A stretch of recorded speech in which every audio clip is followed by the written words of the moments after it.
Is it possible to change your finances and your money situation in 3 months or less?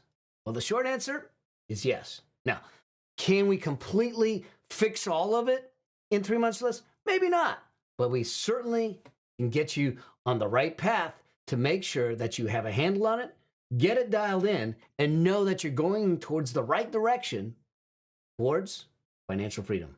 And in this episode of the Affluent Entrepreneur Show, I'm going to break it down for you 8 different things that will transform your finances in 3 months or less. I look forward to seeing you in the episode. All right. So maybe you're looking at your finances and you say, God, I'm not in the right place.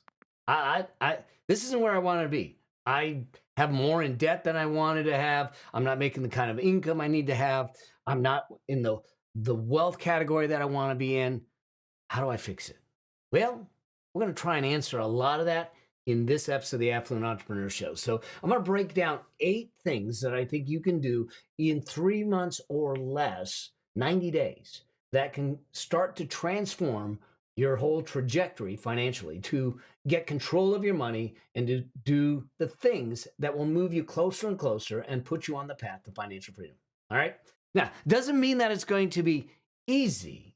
All right. It is simple, but what you're going to have to add to it is your effort, your discipline, and your consistency. When you do that, I'll help you the rest of the way. All right. So here's the thing. Just because it is difficult, remember this, doesn't mean it's impossible. Your boulder that you might be pushing may be larger than someone else's. The hill that you're pushing up might be steeper than someone else's, but we can still make it happen. All right. So the first thing, I'm gonna break this down for you and just walk it through. Here's how I'd love for you to think about this. I want you to take each one of these items, each one of the 8, and do one a week. I want it manageable. I don't want you to try and do it all at the same time. Now you can, crunch it into a couple of weeks. But if you did one a week, I have 8 of them, that's 8 weeks. And then you have a couple of weeks of adjusting and tweaking and all of that stuff, or maybe a week break in there. It gives you some breathing room. So I don't want to pressure you. I want to make this in digestible chunks to do it. So I would use this as your checklist and the process that you want to do. And I would literally get a calendar out and say, all right, week 1, I'm going to do this. Week 2, I'm going to do this, and just do all 8 of these things and then continue from then forward once you have them all in place. All right. You deal? Deal. All right. Stay with me on this. So I'm going to jump to the iPad. We'll start with number 1. At the very beginning, it is important for you to get clear on what matters to you and what you want. And what I mean by this is that number 1 is what matters and what you want. Because if we don't do that, then whose life are we living? Which way are we going? Why are we going that way? And so too often we'll get a number. We'll say, I want to have $1 million. Why? $1 million is arbitrary. It's not a lot of money. It's not little money. It's just a number. And so the very first thing that I do with clients is for us to get a vision for their life, to understand the trajectory, the destination, the general direction, the horizon we're going towards. If we don't, then what are we going after? What are we chasing? How do we even know that we're being successful? How do we even know we're getting there? If we're trying to travel a road to a specific destination, if we haven't set the destination, then we don't know if we're getting closer or further away. And so in this step, the very first thing that I want you to do week 1 is to take the time to start answering the questions about what really matters to you. The key word in there is you. Now, and I mean not surface level, not like I want a big car, I want a big house. That's material stuff. But what gives your life joy? What gives your life richness? What makes you feel viscerally good inside? What do you want? And detail it out. Journal it out. Really detail it out.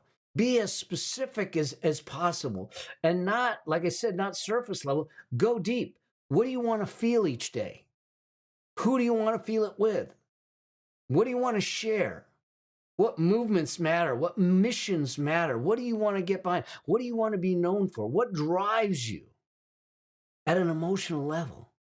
That's all I want you to do. And that takes some introspection. That takes some journey. Now, maybe you've done this work already, so you understand it. But if you haven't, this can be challenging because maybe you haven't thought about it or thought about it in this kind of depth.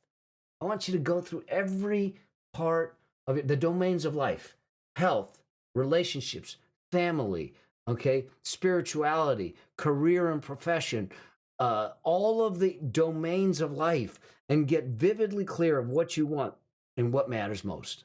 Okay. Now, that leads us to the second week and number 2. And the second week is to get clear on your current reality. All right, I get it. This is one of those things that people don't necessarily want to get into because now they got to face the reality of where they're at. But here's the thing. If we never face the current reality, we don't know what we're working with. This isn't about facing the current reality to judge you, to say, oh, I can't believe that I did this. I can't believe I'm in this situation. How does that serve you? This is to understand the current reality from an awareness standpoint, from you sitting back and saying, I am clear on where I am because this is my starting point. And now in week 1, we had an idea of what the destination is. We now know the starting point. We can then work in between. Okay. Now, how do we do this? I want you to literally physically get out your checking account statements, your credit card statements, and I want you to get 6 months minimum. And I want you to walk through them. Now, this is going to be, well, interesting, let's just say. I want you to mark everything on there. Now, I'm not telling you to stop anything, just so we're clear. I just want you, remember I'm saying raise awareness. I want you to mark everything on there that is a want, a need, and a not anymore. Okay? A need is for your survival. That is the food in your gut. That is the clothes on your back, the shelter that you live in. That is the medical and transportation. That's it. It isn't mani-pedis. It isn't Netflix. It isn't technology. It isn't luxury vehicles and luxury trips. Those are wants. They're not needs. You might think you need them, but they're wants. So all I want you to do is mark it. Want and need. Okay? And then there's going to be a whole host of things that you go, I want, but am I using it?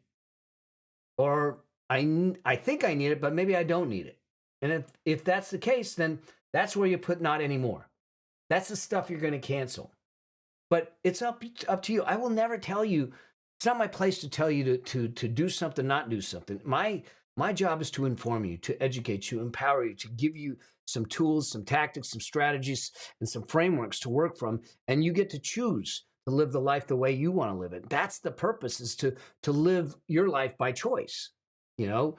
So once you're clear on the reality, now you know what your wants are, you know what your needs are, and you know the things that you say not anymore to. Okay? That's week 2. Week three, I want you, now this may be something that some of you don't even have to do, but we'll see. Set yourself on a debt payment plan, okay? And this means this, is I don't want you to be saddled and sitting with debt that is what I call destructive debt. So if you happen to have credit card debt for lifestyle spending, for consumables and things like that, first things first, I need you to stop it.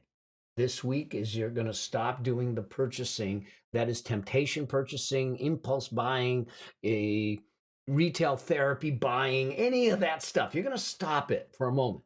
You can start it up again. Remember, you can do what you want.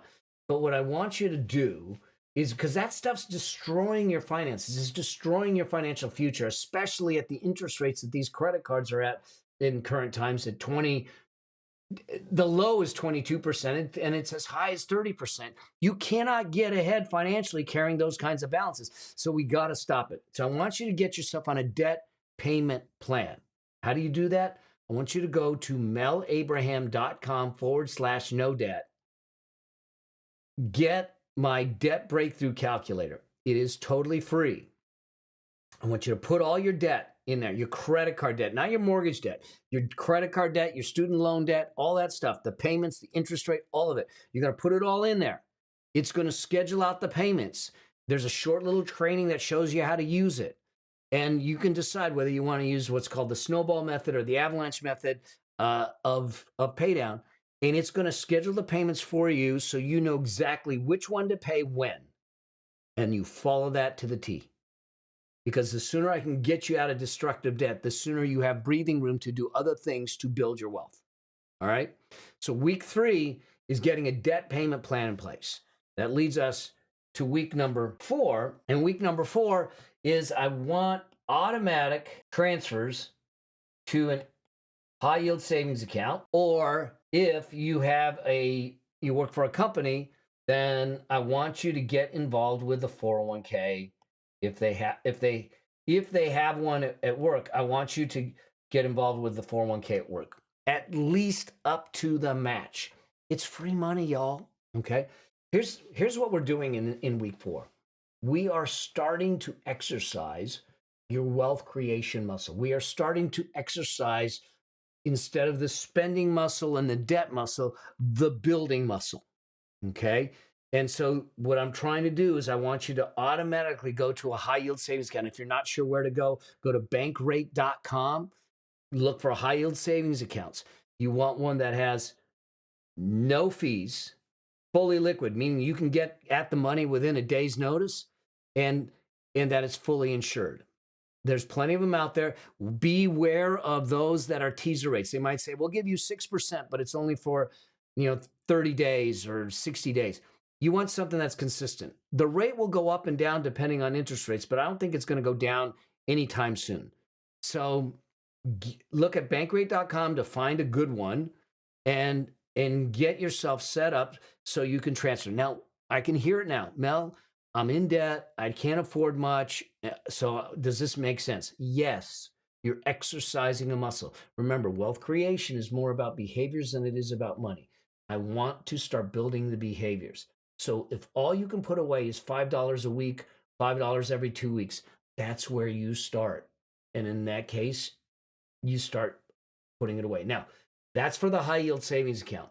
If you have the ability to participate in a company 401k where they match, I want you to make that a priority. Because here's what the company's doing. If I came into your house and I started dropping $100 bills on the floor, I bet all of you would pick it up. Okay? I don't think there's anyone out there that wouldn't pick it up. And the question is, would you give it back to me or would you just take it? But that's not the question, really. Here's what your company's doing when they're matching. They're saying to you, if you put a $100 bill on the ground, we will put one on top of it, and then you can pick up both. You have to pay to play. In other words, you have to contribute, they will match it. It's free money. Y'all, if I told you I was going to drop 100, but you got to put 100 on it to take it, then you would do that all day long, I would assume. So I would start participating in your 401k. So week 4, you're starting the wealth building journey. You're going to start either moving money to a high yield savings account, or you're going to start participating in the 401k to get the match from the company. Okay? Start somewhere. Start with something. It may not be the max. I get it. But we're exercising the muscle and we'll keep ratcheting it up as we get there. I want you at some point, I want you to 20 to 25% of your income. But we can't start there. So we start at 1%. I don't care. 1%. Next quarter, we add another percent. Now we're at 2%. By the end of the year, we're at 4%. Great. We got to start somewhere. Okay. Week 5. 5th week, you're going to create what's called a cash resource plan. Y'all, this is huge and hugely important. Now, I can hear you now. Oh, God, Mel's going to talk about budgets. No, I'm going to talk about permission. I'm going to talk about planning. I'm going to talk about you eliminating guilt and shame about your spending, and also removing temptation from your journey. Here's the thing. I want you to be deliberate. I want you to be intentional. I want you to know where every dollar's going before the dollar comes into your world. This is huge. See, the tendency is that we wait till we get paid, whether it's from a client or from a job, and that money's in our account. And now we have to wrestle with temptation because now we have all the marketing and we have the Instagrams and all the stuff and people saying, let's do that and let's do this. And now all of a sudden there's all these people tugging at the money that's in the account that you just got. But the question is, if you spend it, is it going to move you closer to where you want to be that we defined in week 1, what matters and what you want? And if the answer is no, then why are we doing it? So in week 5, I want you to start to create a cash resource plan. In other words, I want you to look at things and say, this is the job description for every single dollar that comes into my world before it comes in. There's certain number of dollars that's going to be assigned to pay rent or pay a mortgage. There's going to be certain for food, certain for utilities, certain for clothing, certain for transportation. Set it up because that is permission. And make sure that you're taking care of some things that you are your high level joy points. I talked about it in another video, but the things that give you sustainable joy, not momentary pleasures, but the real joyful things that you enjoy. Maybe it's like, hey, I like having a massage once a month. Great. Maybe I want to go out once a month with my friends to a nice dinner. It's going to cost us, $150, something like that. But you put it into the plan because now that's permission to do it. You build the plan out. And if you sit back and say, gosh, I don't have enough space in the plan, but there's too many things, then we have to relook at the things you're spending on. We have to go back to week 2 on the wants, needs, and not anymore and look at it.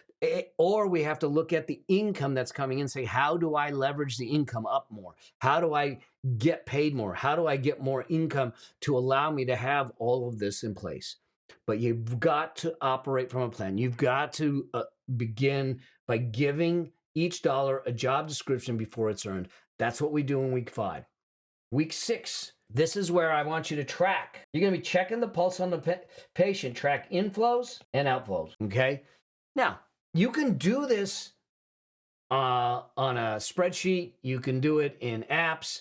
There's different apps. None of them, YNAB is, you need a budget, every dollar, good budget. Quicken, I use Quicken for all of my stuff, okay? I'm old fashioned, I use Quicken, I get it. But somehow I want you to be able to look at things in the construct of where you are at any given moment in time and know where you are on the cash resource plan, on your wealth and all of that. So we need to have some method of tracking it. And so you want to track it and you want to do it weekly. And we'll talk about rhythm and accountability in week 8. Okay.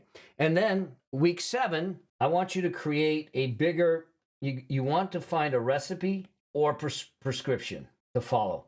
Here's the thing. Wealth creation isn't complicated.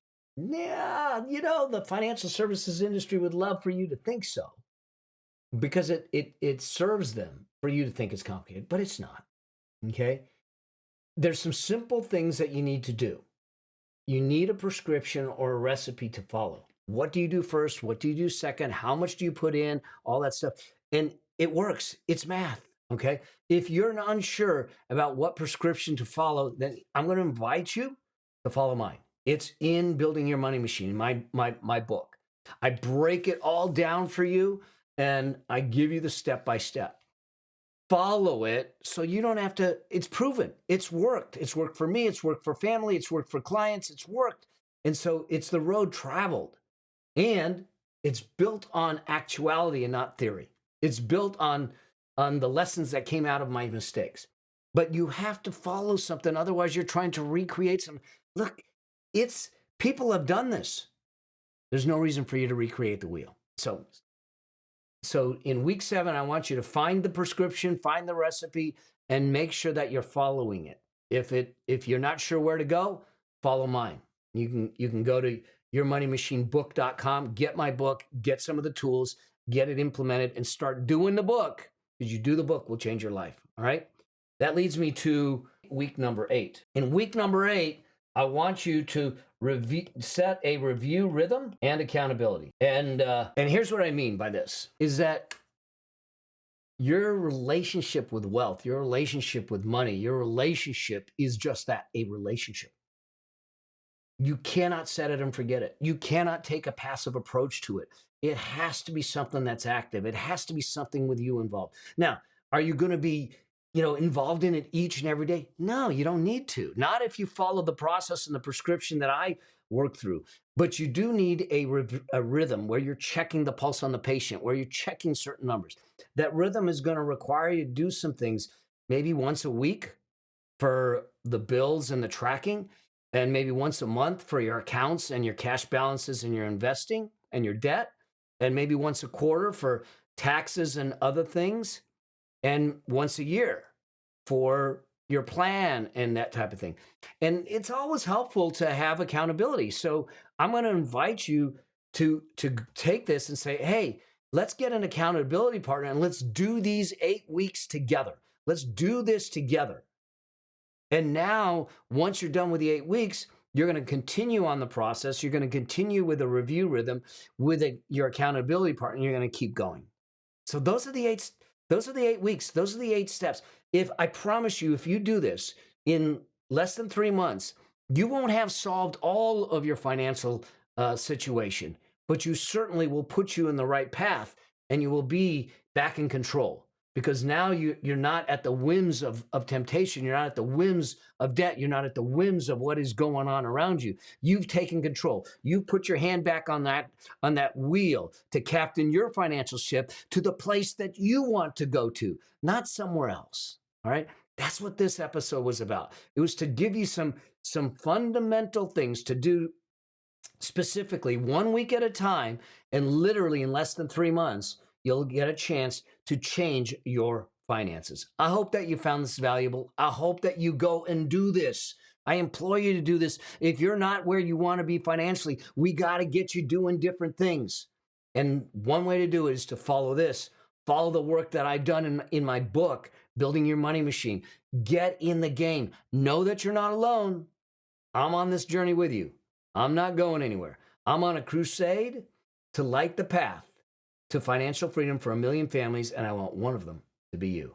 Until I get a chance to see you in another episode, or on the road, or out there as I'm speaking, always strive to live a life that outlives you. Cheers.